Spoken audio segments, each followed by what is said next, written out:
Hey, everybody. You're getting this because you're kind of a select group of students students and former students that I just wanted to address a few things. Consider this kind of a freebie bonus lesson if you want. But I wanted to talk about the evolution of playing, evolution of teaching, and kind of my background and how I teach or why I teach the things I do. Because this question's come up a number of times. I'm not a jazz player.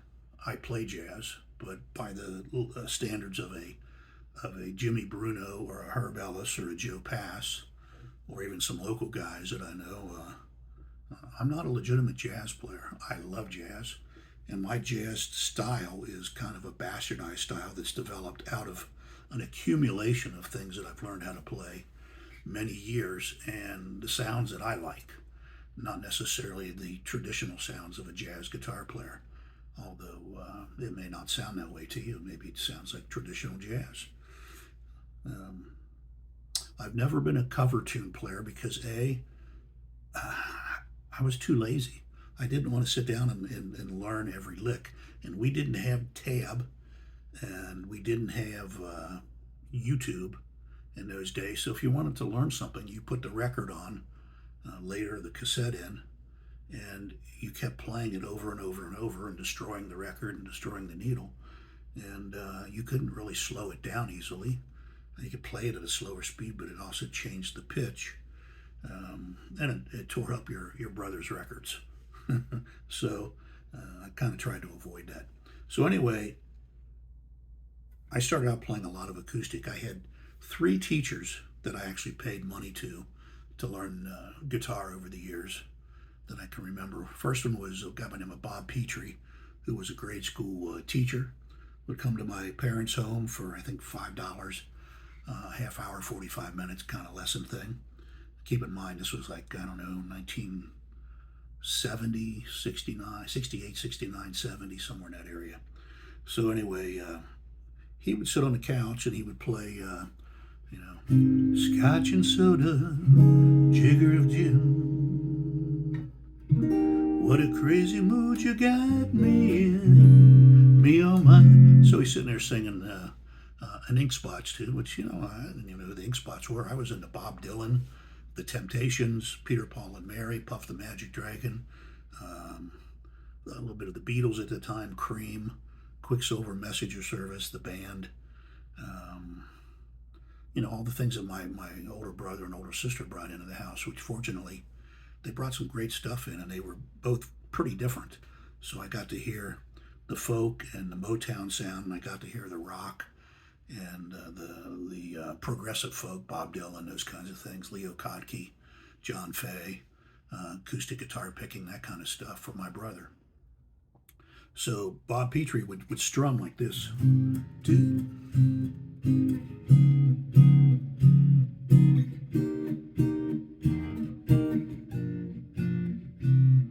And he'd sit back and he had these big lamb chops and he'd sing these tunes.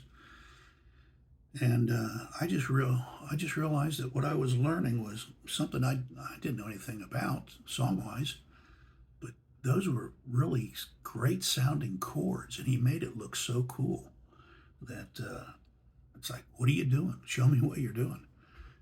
Then I went to Jose Madrigal, who became a very strong influence and a great mentor. He was not a great teacher because he taught kind of the same way as Bob Petrie.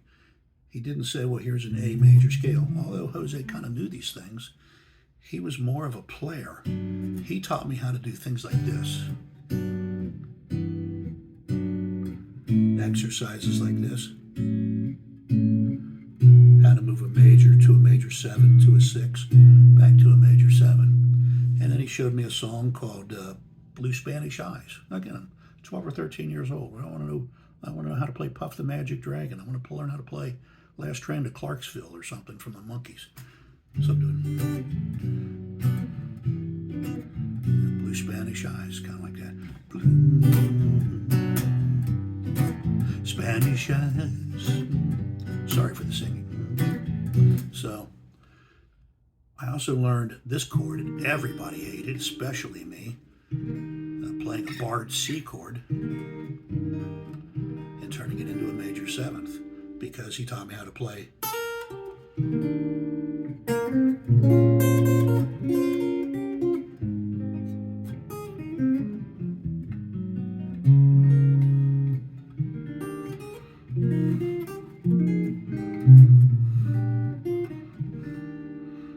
Taught me how to play Misty, or at least the basis of it. I had a third teacher. His name was Bruce Hawk, Buddy Rogers music, and I got into a lot of Crosby, Stills, and Nash, a lot of Beatles. That was kind of his specialty. He was a long-haired rock and roll guy at that time. Which I'm talking early '70s, and the Stones. Played a lot of Stones, and I learned that genre of music to some degree. And then I don't really know where I went from that. I was just playing a lot, went to a lot of jam sessions. So anyway, I started out as an acoustic guitar player. I played guitar masses for years, and I learned how to play country tunes. I learned how to play some gospel tunes. I played basic rock and roll, and even got into a little bit of Yes and Roundabout, those kinds of tunes, which I'd have to go back and relearn again. So the bottom line is, how did I get from there to playing jazz or being considered a jazz player? Again, which I'm really not. Because jazz and blues are so related, and blues is just such a great format to teach people how to play guitar, because it can be played slow, it can be played easy, or it can be played relatively more difficult, more interesting. And any way you play it, it still sounds good.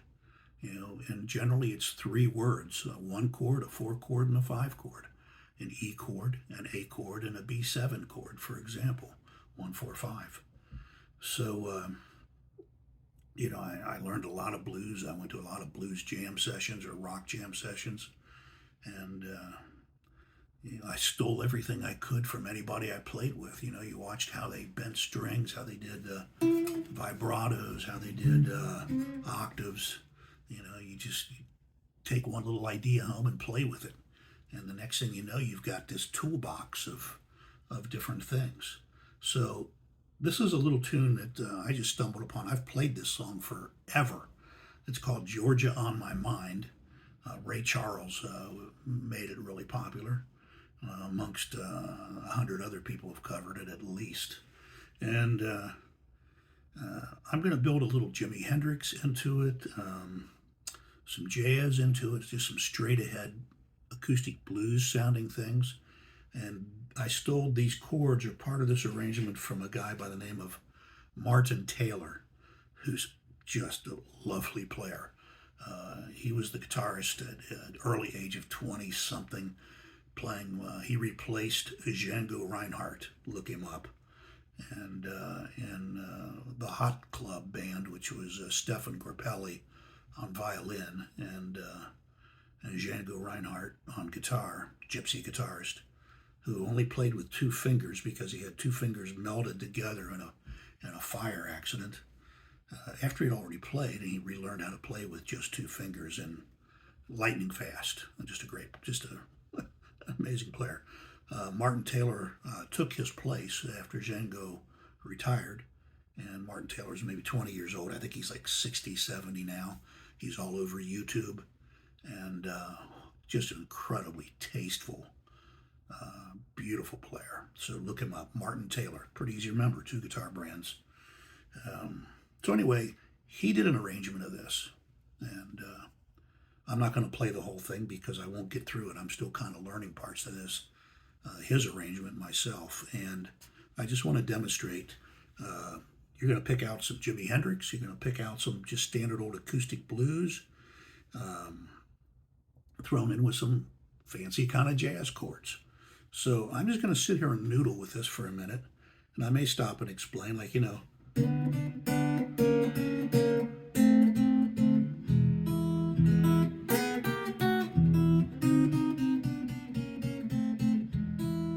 these kind of things.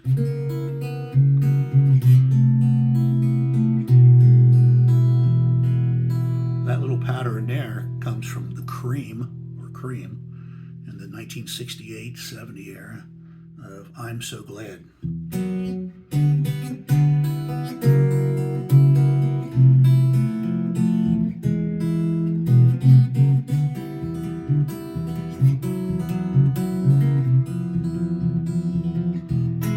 You get all these things.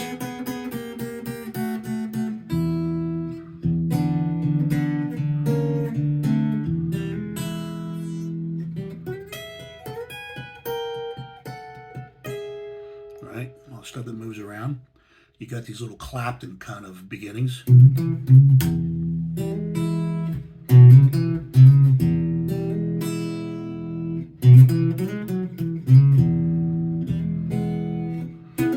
Here's a little Hendrix. Meets Clapton.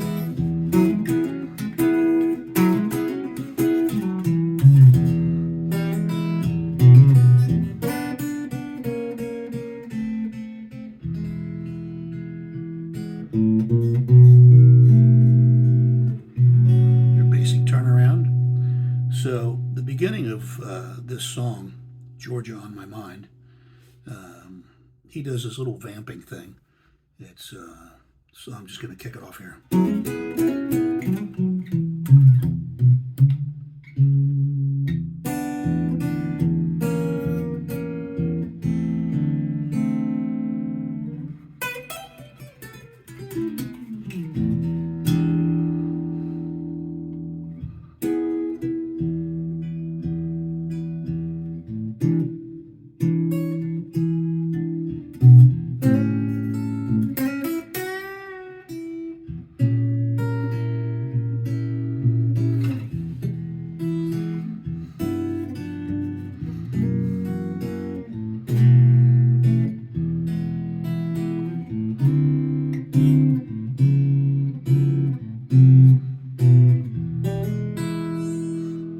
Now, that's just the introduction. There's a bunch of chords, a bunch of moving things in there.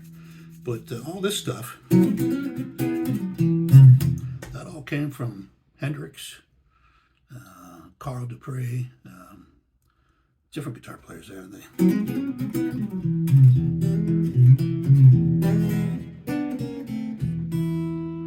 just playing, ditties out of E, and then I went up here and did the pentatonic out of E.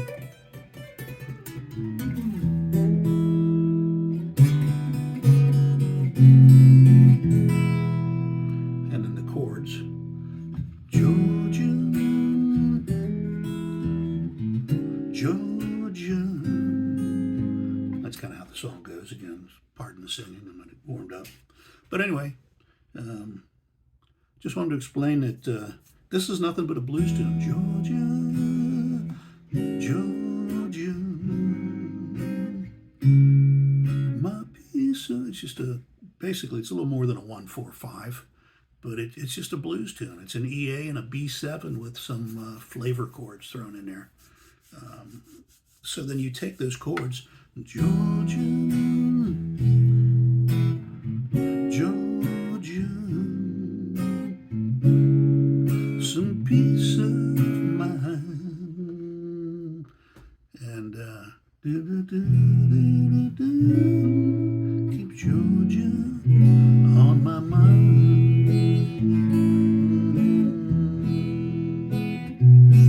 There's your EA and B7 kind of stuff. And they just embellish that. So I take the E, I turn it upside down up here. Instead of this or playing it down here, I play it up here and I get this bass note going. So I have like a pedal tone, that's called.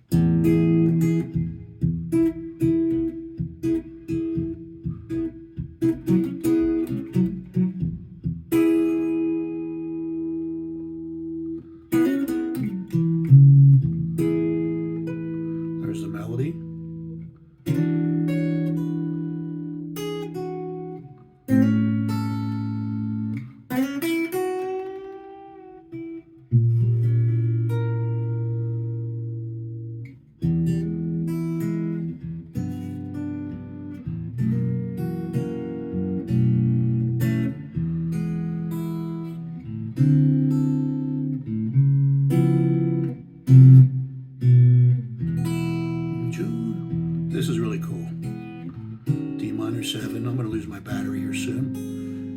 goes to a C minor, to a C7, I'm sorry, C sharp minor, to a C7, to a B minor, to an E. So you get this really nice little descending run.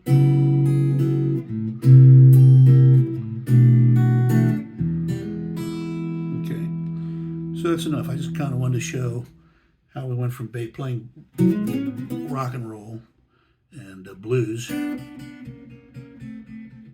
how that evolves into, for me, how that evolved into playing jazz, because it's just more interesting sounding to me, and it gives me a lot more notes and color that I can play with.